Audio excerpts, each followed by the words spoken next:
संसार की सबसे बड़ी संपत्ति भगवान की भक्ति है।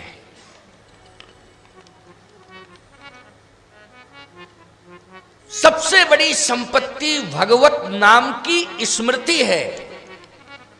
यह सबसे बड़ी संपत्ति है और भगवान की विस्मृति ही सबसे बड़ी विपत्ति है।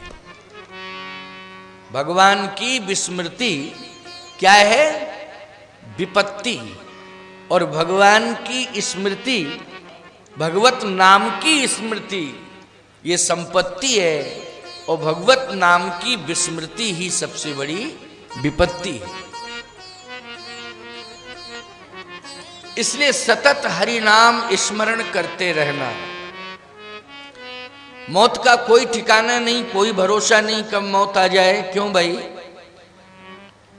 ये मत समझना कि मौत का संबंध, मृत्यु का संबंध अवस्था से है। मृत्यु कभी भी किसी भी क्षण आ सकती है, किसी भी अवस्था में आ सकती है। लेकिन हम भगवान के नाम का स्मरण करते रहेंगे, चिंतन करते रहेंगे तो निश्चित रूप से हमारी मुक्ति भी होगी। और जब तक हम जीवित हैं तब तक भक्ति हमारे साथ रहेगी। भक्ति ही हमें मुक्ति प्रदान करेगी। भगवान ने हनुमान जी से यही तो पूछा कि हनुमान,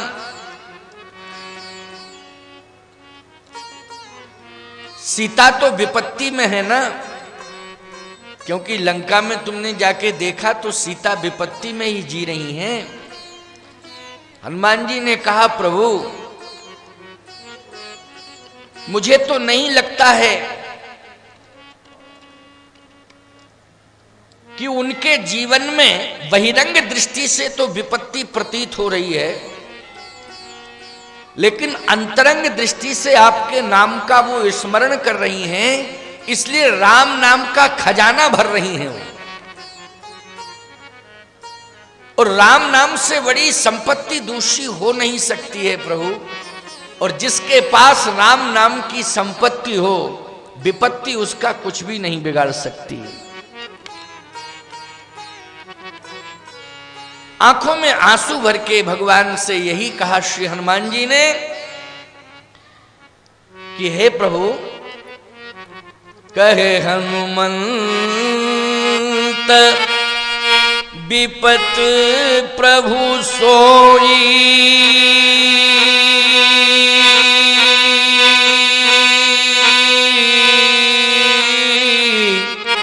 और जप तप सुमरन भजन न होई। जप तप सुमरन भजन न होई। आपके नाम का विस्मरण जिसके जीवन में आ जाए वही विपत्ति है। मां जानकी तो आपके नाम का स्मरण कर रही हैं, इसलिए विपत्ति आती तो है लेकिन दूर जाती है, दूर चली जाती है।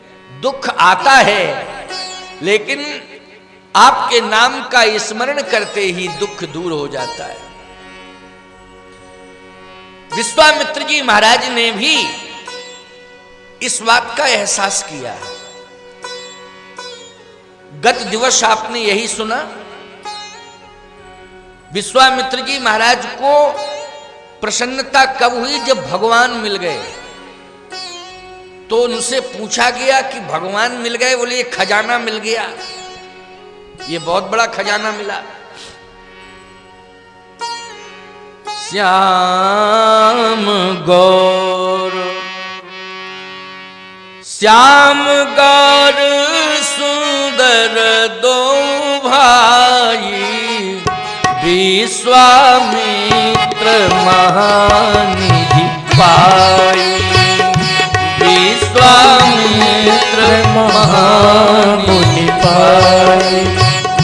श्याम गौर सुंदर दो भाई, विश्वामित्र महानिधि पाई। विश्वामित्र महामुनि पाई। विश्वामित्र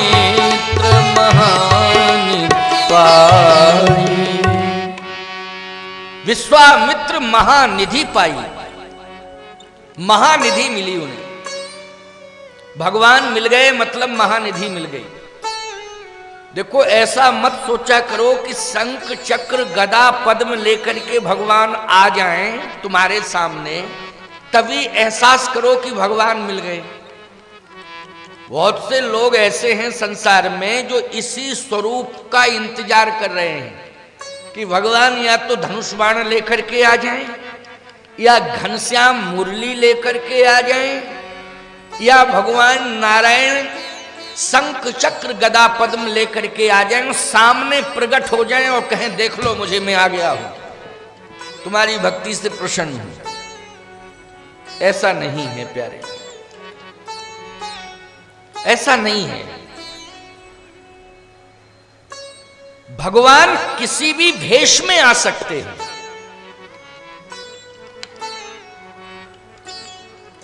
संत के भेष में भी भगवान आ सकते हैं। भगवान सामान्य पुरुष बन करके आ सकते हैं, वृद्ध का रूप धारण करके आ सकते हैं, बालक का रूप धारण करके आ सकते हैं। वो कोई ना कोई रूप धारण करके आ सकते हैं। ऐसा मत सोचना कि भगवान शंख चक्र गदा पद्म लेकर के ही आ जाए। किसी भी रूप में आ सकते हैं, आपको मिल सकते हैं। विश्वास करना पड़ेगा आपको। क्या करना पड़ेगा? विश्वास। बोलो करना पड़ेगा कि नहीं? चित्रकूट में तुलसीदास जी महाराज को भगवान का दर्शन हुआ, लेकिन राजकुमार के भेष में। बोलो हुआ कि नहीं? राजकुमार के भेष में ऐसा लगता था कि ये तो राजकुमार हैं, ये राजकुमार हैं। देखने वाले समझ ही नहीं पा रहे थे, स्वयं तुलसीदास जी महाराज नहीं पहचान पाए, लेकिन हनुमान जी ने कृपा कर दी और तुलसीदास जी को बता दिया। चित्रकूट के घाट पर भई संतन की भीड़, तुलसीदास चंदन घिसे तिलक करें रघुवीर। तुलसीदास चंदन घिसे तिलक करें रघुवीर। ये तोते के भेष में स्वयं हनुमान जी बोल रहे थे। तुलसीदास जी महाराज तब पहचान पाए कि ये तो भगवान है, राजकुमार के भेष में। आइए नागा जी बैठिए। नागा जी कथा के बहुत प्रेमी हैं और खास तौर से संत की कथा का प्रेमी ज्यादा होता है ना? क्योंकि अपनी अपनी बिरादरी की बात है ना? तो प्यारे, तुलसीदास चंदन घिसे तिलक देत रघुवीर, तिलक करें रघुवीर। तो ये जरूरी नहीं है कि भगवान शंख चक्र गदा पद्म लेकर के प्रकट हो जाएं तभी विश्वास करना कि भगवान मिल गए। एक और अद्भुत बात एक महात्मा की स्मरण हो आई। एक महात्मा ने एक भक्त की सेवा को स्वीकार किया और इतने प्रसन्न हो गए वो उसकी सेवा से कि उन्हें आशीर्वाद भी दे दिया कि जाओ तुम्हें भगवान मिलेंगे। तो महात्मा हैं वो, तो सेवा करोगे तो भाई आशीर्वाद यही मिलेगा कि भगवान मिलेंगे, चलो यही आशीर्वाद देना भी चाहिए। आजकल के कुछ लोग ऐसे हैं जो भेषधारी साधु हैं, सेवा करने वाले सेवा करते हैं, कहते हैं कि चलो आशीर्वाद दे रहे हैं कि बहुत धन मिलेगा तुम्हें। कुछ लोग ऐसे भी हैं आशीर्वाद देने वाले जो ये कहते हैं तुम्हें विधानसभा का टिकट मिलेगा, लोकसभा का टिकट मिलेगा और कन्फर्म है कि तुम्हें मंत्री पद भी मिलेगा। हाँ, विश्वास करो। एक बात बताओ, ये कह देना ही पर्याप्त है कि तुम्हें भगवान मिलेंगे। वो भगवान मिल गए तो सब मिल गया कि नहीं मिल गया? बोलो। भगवान के आगे तो ये जितने भी पद हैं सारे के सारे पद बौने हैं कि नहीं, छोटे हैं कि नहीं? भगवान मिल जाएं ये आशीर्वाद दो भक्तों को, और भक्त भी चाहे रखें कि हमें संत की सेवा से यही आशीर्वाद मिले कि प्रभु की भक्ति मिले और भक्ति करके भगवान मिले।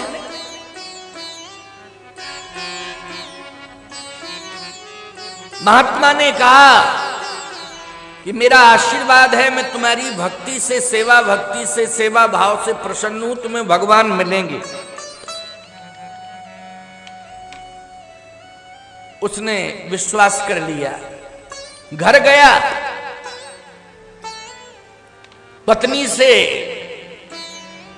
पुत्रों से, पड़ोसियों से, सबसे सुनाया कि आज हमें संत भगवान के द्वारा आशीर्वाद मिल गया है कि भगवान मिलेंगे।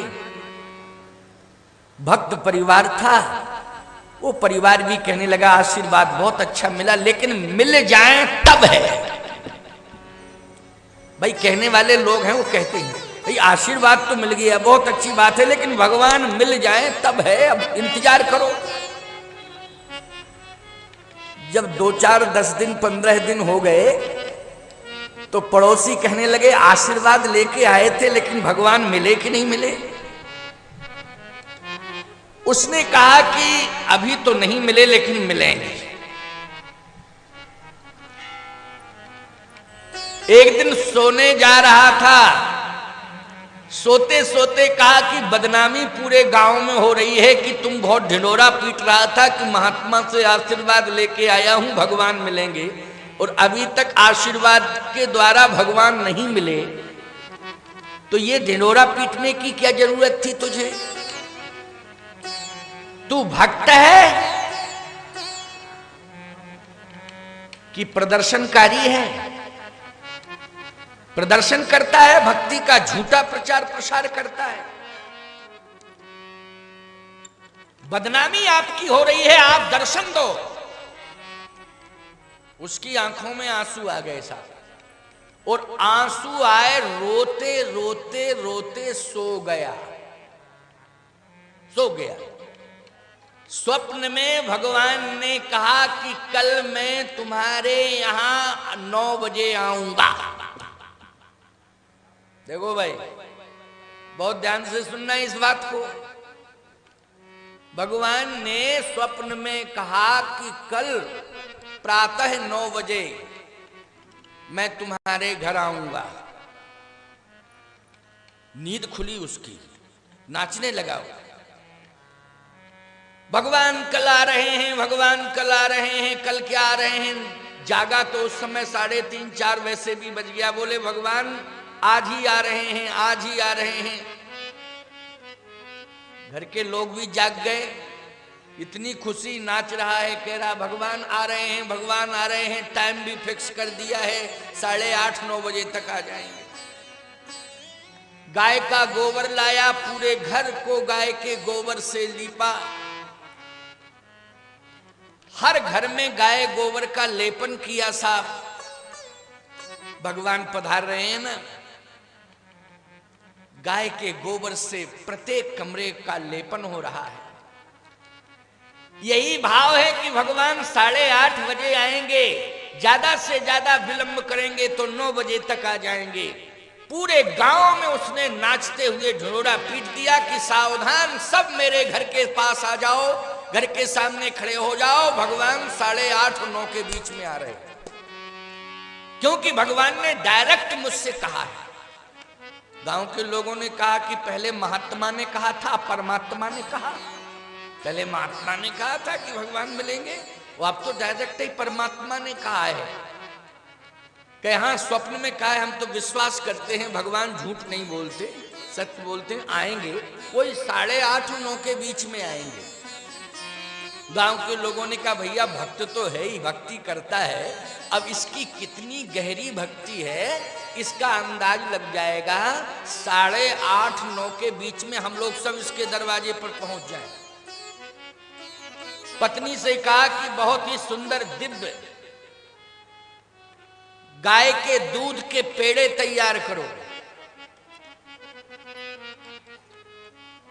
पत्नी ने भी गौ माता के दूध को गर्म किया, फिर औंटना घोंटना शुरू किया, बढ़िया खोवा बन गया तो पेड़े तैयार किए। भगवान आ रहे हैं, भोग लगाएंगे ना। पत्नी से कहा कि केवल पेड़े से काम नहीं चलेगा, कुछ और पकवान तैयार करो, जितने जल्दी कर सकती हो जल्दी में जितने भी पकवान तैयार हो जाएं। आनंद फानन में उसने 1-2 आइटम और तैयार कर लिए। पूरा गांव इकट्ठा हो गया, भगवान आ रहे हैं।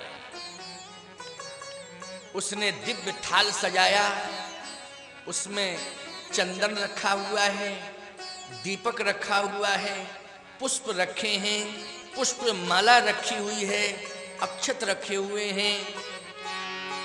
भगवान आएंगे और एक जल पात्र रखा हुआ है, चरण प्रक्षालन करेंगे, चंदन लगाएंगे, माला पहनाएंगे, आरती उतारेंगे, फिर सुंदर सुंदर पकवान जो तैयार हो गए भगवान को ग्रहण कराएंगे। पूरा गांव, जितने रास्ते खुले थे गांव के सारे लोग एक एक रास्ते की तरफ देख रहे थे। इस रास्ते से नहीं आएंगे, इससे आएंगे, इससे नहीं तो इससे। एक बोला सुनो किसी रास्ते से नहीं आएंगे, वो तो प्रगट होते हैं, प्रगट होंगे। भाई अलग अलग भाव है ना, भय प्रगट कृपाला दीन दयाला कौशल्या हितकारी।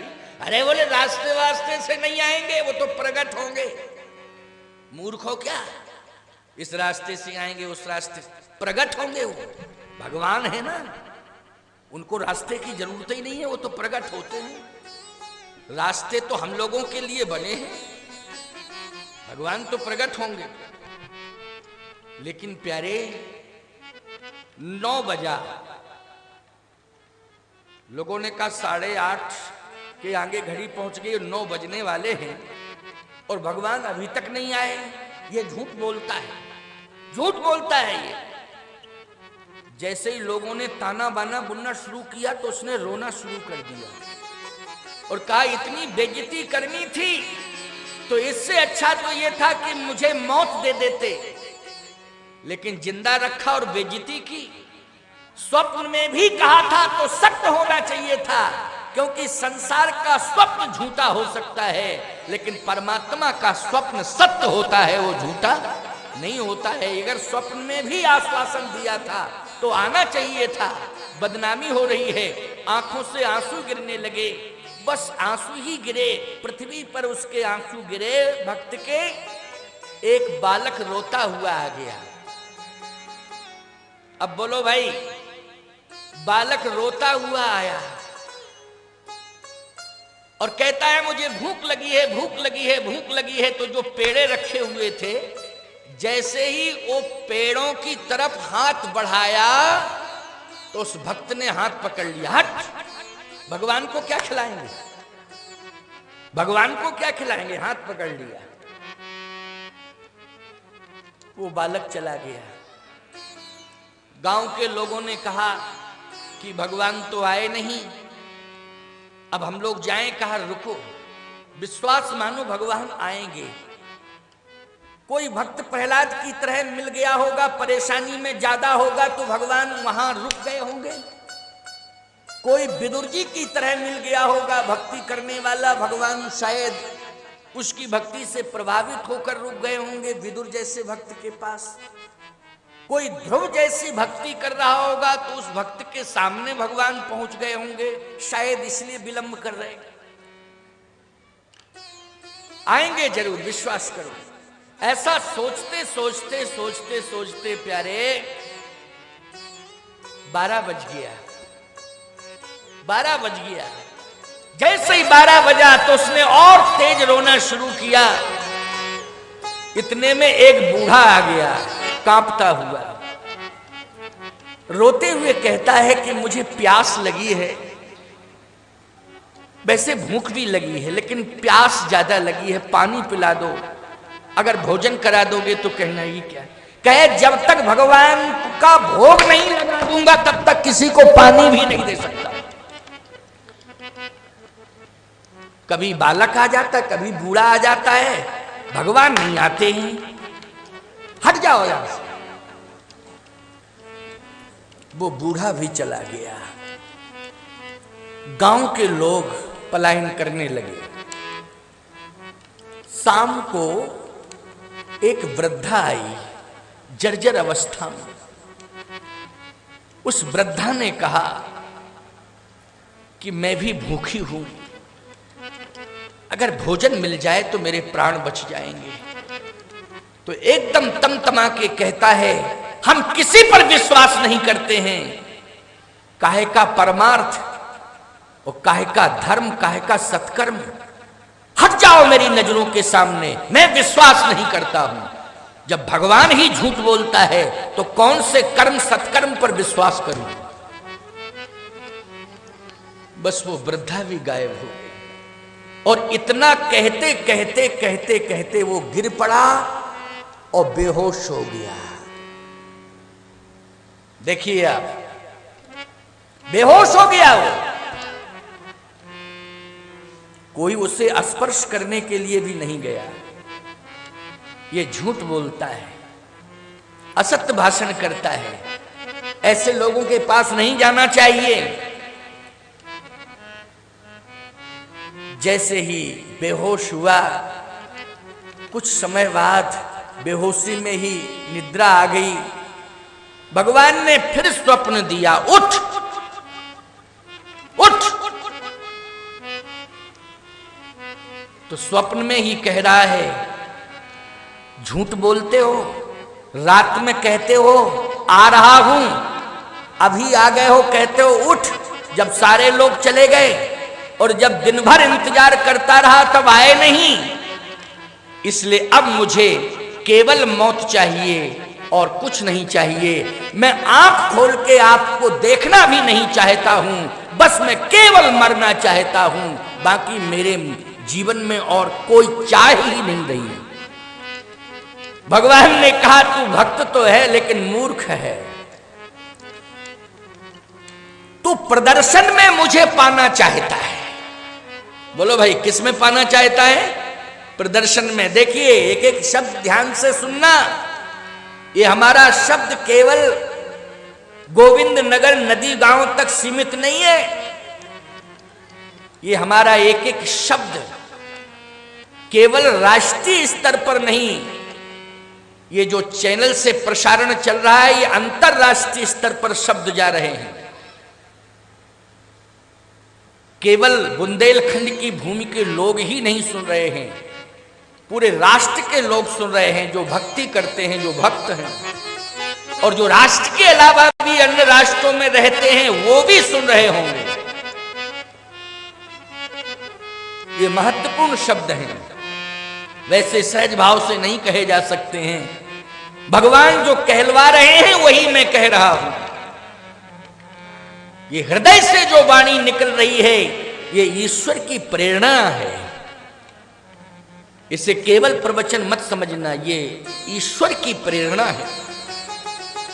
भगवान ने कहा प्रदर्शन में तू मेरा दर्शन करना चाहता था कि पूरे गांव के समक्ष हम शंख चक्र गदा पद्म लेकर के आ जाएं, जिससे सारी दुनिया देख ले कि इससे बड़ा भक्त कोई संसार में है ही नहीं, क्योंकि भगवान को आना पड़ा इसके सामने। मेरा दर्शन तू प्रदर्शन में करना चाहता है। मेरा दर्शन प्रदर्शन में नहीं होता है। मां कौशल्या को भी मैंने दर्शन दिया था, वो भी एक कोठरी थी। बोलो थी कोठरी कि नहीं? भय प्रकट कृपाला दीन दयाला कौशल्या हितकारी। आगे फिर लिखा है सुन शिशु रुदन परम प्रिय रानी संभ्रम चली आई सब रानी। सुन शिशुरुदन परम प्रिय बानी, संभ्रम चली आई सब रानी। चली आई बाद में आई, पहले थोड़ी थी वहां कि कौशल्या जी ने कहा आ जाओ सब, अब प्रकट होने वाले हैं, ओ सब मेरे सामने आ जाओ, वो तो प्रकट होने वाले हैं, ऐसा थोड़ी कहा था कौशल्या ने। सुन शिशुरुदन, सुन शिशुरुदन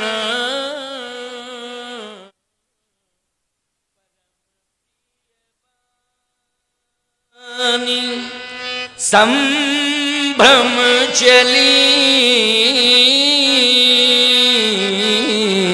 आई सवरानी।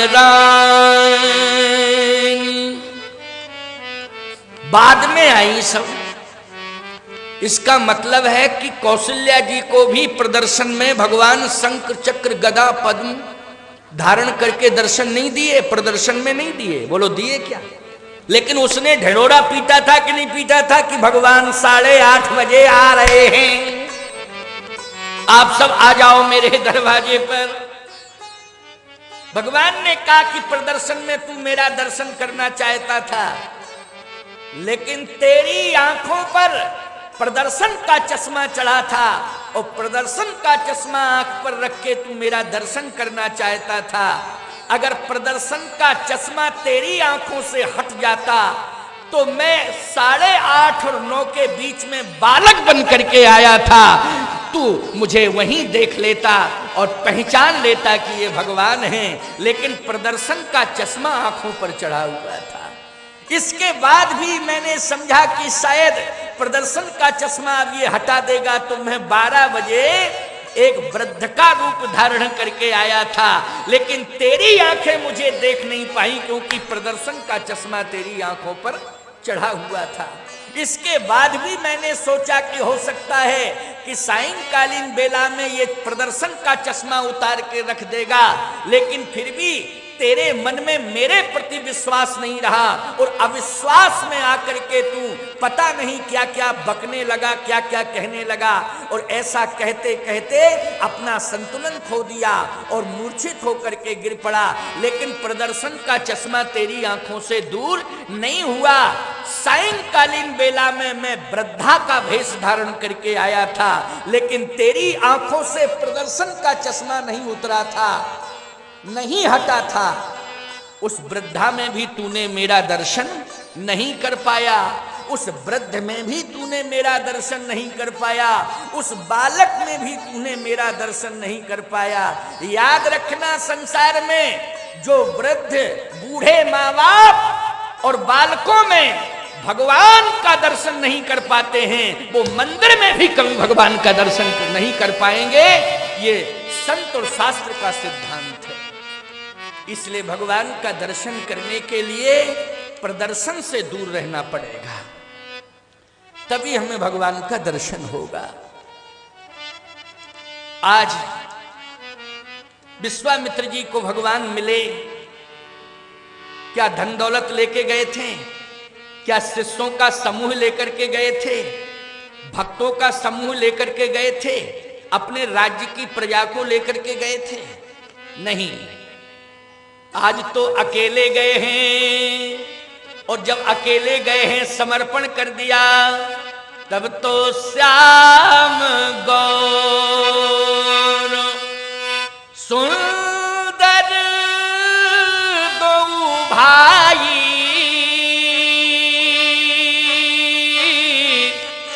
और विश्वामित्र महानिधि पाई। आज महानिधि मिल गई, हृदय से लगा लिया। राम लक्ष्मण को हृदय से लगा लिया, कहा मेरा जीवन धन्य हो गया, मेरा जीवन धन्य हो गया। कहे रखोगे कहां? हृदय की में रखूंगा। सारी दुनिया भले ही देखे कि साथ में चल रहे हैं, लेकिन विश्वामित्र के तो हृदय में बैठेंगे, हृदय में। कल मैंने संकेत दिया था, हनुमान जी ने भी भगवान को कहाँ रखा था? हृदय में।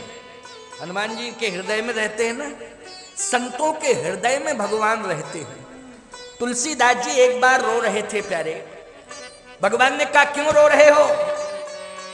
तुलसीदास जी ने कहा इसलिए मम हृदय भवन प्रभु तोरा, तह आए बसे बहु चोरा।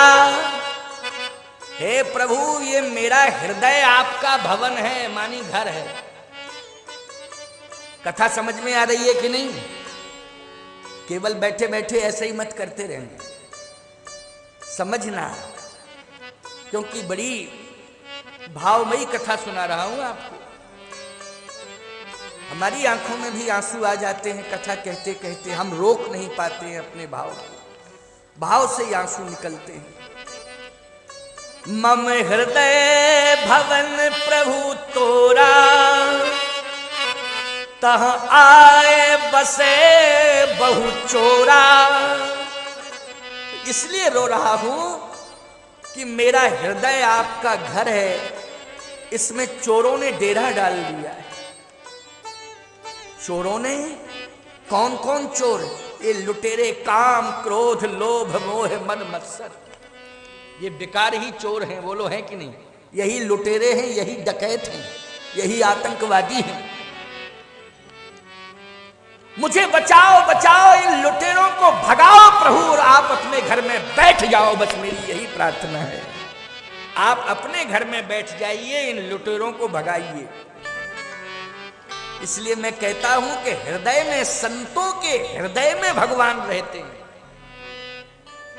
चाहे विश्वामित्र जी महाराज हों, चाहे हनुमान जी महाराज हों, चाहे सुतीक्षण जी महाराज हों। बोलो भाई, सुतीक्षण जी के हृदय में भी भगवान रहते हैं, सदा निवास करते हैं। इसलिए मोरे मन प्रभु अस विश्वासा, मोरे मन प्रभु अस विश्वासा, मोरे मन प्रभु अस विश्वासा, मोरे मन प्रभु अस विश्वासा। राम ते अधिक राम कर दासा, राम ते अधिक राम कर दासा, राम ते अधिक राम कर दासा, राम ते अधिक राम कर दासा। राम जी से अधिक राम का दास होता है, क्योंकि वो भगवान को छिपा के रखता है। क्यों रखता है ना अपने हृदय में?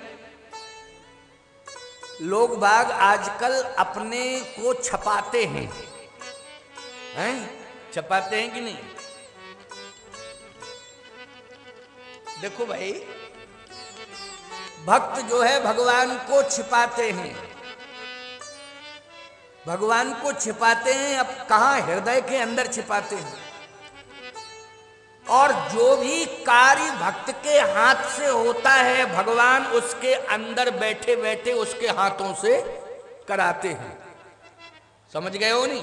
क्योंकि अंदर बैठा है भगवान, और साधु संत भक्त, भक्त भी देखो, केवल संत ही नहीं, भक्त भी बहुत बड़ी। मोरे मन प्रभु अस विश्वासा, राम ते अधिक राम कर दासा। भगवान से बड़े हैं भगवान के भक्त। हाँ, भगवान से बड़े हैं भगवान के भक्त। भगवान हृदय के अंदर बैठ करके छिप जाते हैं, और भक्त जो भी कार्य करता है भगवान अंदर से बैठे बैठे उसके हाथों से करा देते हैं। इसलिए मैं कहता हूं, भक्त बनने की कोशिश करो, संत बनने की भी कोशिश करो, लेकिन भगवान बनने की कोशिश मत करो। ये भगवान बनने की कोशिश करोगे, बस वहीं खतरा पैदा हो जाएगा। हो जाएगा कि नहीं? संत बनो और भक्त बनो, लेकिन भगवान को भगवान रहने दो प्यारे। अलग से भगवान बनने की जरूरत नहीं है। भगवान तो भगवान ही है, बोलो है कि नहीं? राम समान राम निगम कहें, राम के समान केवल राम है, दूसरा कोई राम हो ही नहीं सकता है। राम का दास तो हो सकता है, राम का सेवक हो सकता है, राम कैसे हो सकता है? बोलो। राम समान राम निगम कहीं। भगवान बनने वालों की होड़ लगी हुई है, आज होड़ लगी हुई है भगवान बनने वालों की। पता नहीं कितने भगवान हो गए, और इतने भगवान हो गए साहब, इतने भगवान कि वो भगवान जो है जेल ही में पड़े हैं, अभी जेल से ही नहीं निकल पा रहे हैं वो भगवान। अरे एक बार उनसे पूछा गया कि तुम कैसे भगवान थे कि जेल में पड़े हो? अरे बोले असली भगवान तो जेल में ही पैदा होता है। वो भी बोलने वाले बड़े विचित्र हैं, देखो भाई, बोले जेल में पड़े हैं, जो भगवान होता है वो तो जेल में पैदा ही होता है, हम तो पड़े ही भर हैं। तो मुझसे जब किसी ने कहा तो मैंने कहा जाके उनसे बता दो अगर तुम्हारा संपर्क होता हो। भगवान जेल में पैदा होता है, लेकिन विशेषता लेकर के पैदा होता है। क्या विशेषता लेके? कि जैसे ही पैदा हुआ तैसे ही जेल के फाटक खुल जाते हैं। क्यों भाई, अपने आप खुल जाते कि नहीं? पहले स्वीकार करो, ये भगवान की विशेषता। पैदा तो हुआ जेल में, लेकिन विशेषता ये है भगवान की, असली भगवान की, कि फाटक ही खुल गए। अच्छा, जब फाटक खुले तो और विशेषता आपको बतावें कि देव की वसुदेव के जो जंजीरें जकड़ी थी, ईमानदारी से बताओ वो हथकड़ियां बेड़ियां सब टूट गई कि नहीं टूट गई? अपने आप टूट गई। ये विशेषता भगवान की थी कि नहीं? हथकड़ियां टूट गई, बेड़ियां टूट गई, फाटक अपने आप खुल गए। यह है भगवान की विशेषता। मैंने कहा तुम जैसे नकली भगवान अभी तक जमानत नहीं हो पाई। फाटक खुलने की बात छोड़ो, हाँ जमानत भी नहीं हो पाई अभी तक। क्या दुहाई देते हो भगवान बनने की? ये नक्कालों से सावधान रहो, ये नकली भगवानों से सावधान रहो प्यारे। भगवान केवल भगवान है, हम सब उसके सेवक हैं और भक्त हैं, इसलिए भगवान तो भगवान ही है। हम भगवान बनकर के अभिमान न करें और भगवान की भगवत्ता पर छीटाकशी न करें किसी भी प्रकार से।